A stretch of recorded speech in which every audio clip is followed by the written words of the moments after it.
Busy ఉన్నటువంటి schedule మీది. అలానే ఇక్కడ ఉన్నటువంటి వాళ్ళందరూ కూడా రకరకాలైనటువంటి కార్యక్రమాలతో ఉన్నారు ఈరోజు. యాక్చువల్గా మార్నింగ్ అనుకున్నాము, కానీ కొద్దిగా లేట్ అయిపోయింది. దానికి మేము మిమ్మల్ని అందరినీ కూడా క్షమించమని కోరుకుంటూ, ఇంత బిజీ షెడ్యూల్లో కూడా మీరు మా ఆహ్వానాన్ని మన్నించి ఇచ్చేసినందుకు మీకు మరియు గౌరవ కార్పొరేటర్ సార్లకు కూడా మేము హృదయపూర్వకమైనటువంటి స్వాగతం సుస్వాగతం తెలియజేసుకుంటూ, సార్ ఒక ముఖ్యమైనటువంటి విషయము మీ దృష్టిలో తీసుకొస్తున్నాము. అదేంటంటే సార్, బాడీ డొనేషన్ రక్తదానం అంటేనే చాలా మంది ముందుకు రాలేనటువంటి పరిస్థితులు ఉన్నారు. జనరల్ గా అయినప్పుడు మేము నేత్రదానం కోసం కూడా విరివిగా ప్రజల్లోకి వెళ్తూ ఉంటాము. నేత్రదానానికి ముందుకు వస్తూ ఉంటాము, చైతన్యం వస్తూ ఉంది లయన్స్ క్లబ్ యొక్క సహకారంతో. కానీ అవయవదానము దేహదానం అనేసరికి ఎక్కువ మంది ముందుకు రాలేకపోతున్నారు. దానికి చాలా కారణాలు ఉన్నాయి.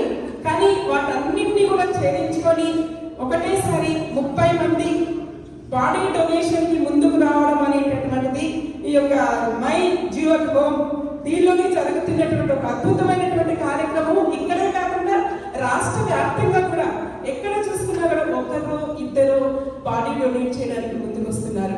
కానీ ఒకటేసారి 30 మంది ముందుకు రావడం అనేటటువంటిది చాలా గొప్పనైనటువంటి విషయము. ఇది చాలా రికార్డ్ బ్రేక్ కావాల్సినటువంటి అంశంగా కూడా నేను మీ అందరి దృష్టిలోకి తీసుకొస్తే, గతంలో కూడా మేము మా ఆర్గనైజేషన్ తరఫున ఆ రోజు నేను రాలేకపోయింది సార్ మిమ్మల్ని కలవడానికి. సీతామహాలక్ష్మి అక్క గారు వాళ్ళందరూ కూడా వచ్చారు. నోటోలు ఏవైతే ఉన్నాయో అవయవదాత కుటుంబానికి వాళ్ళకి దాన్ని కొన్ని మేము పెట్టడం జరిగింది. అదేంటంటే ఎవరైతే అవయవదాత ఉంటారో వారి యొక్క అవయవదాత యొక్క అంత్యక్రియలు అనేటటువంటి ప్రభుత్వ లాంఛనాలతో జరగాలి అనేటటువంటి ఒక ముఖ్యమైనటువంటి ప్రతిపాదన. రెండోది, ఆ అవయవదాత యొక్క కుటుంబ సభ్యులను నేషనల్ ఫెస్టివల్స్ లో గౌరవించాలి అనేటటువంటిది రెండో విషయము. మూడో విషయం ఏంటంటే, ఆ వ్యక్తి చనిపోయిన తర్వాత అవయవదాతలు ఎవరైతే ఉన్నారో వాళ్ళు బిలో పావర్టీలో ఉన్నటువంటి కుటుంబాలే. మరి ఆ అవయవదాత చనిపోయినప్పుడు ఆ కుటుంబానికి ఆధారం అనేటటువంటిది కోల్పోతున్నారు. కాబట్టి కనీసం అవుట్ సోర్సింగ్ జాబ్ అయినా కూడా ఇవ్వాల్సిందిగా మేము ప్రతిపాదన చేస్తూ వస్తున్నాం సార్. అది మొన్న లాస్ట్ మంత్ అసెంబ్లీలో చాలా చక్కని చర్చ జరిగింది. పార్టీలకి అతీతంగా ప్రముఖ నాయకులందరూ కూడా దానిలో ప్రతిస్పందించి ఏదైతే బిల్లు ప్రవేశపెట్టారో మన వైద్య శాఖ మంత్రులు రాజా నరసింహ గారు ఒక ప్రపోజల్ పెట్టడం జరిగింది. బిల్ పాస్ చేస్తున్నాము అని.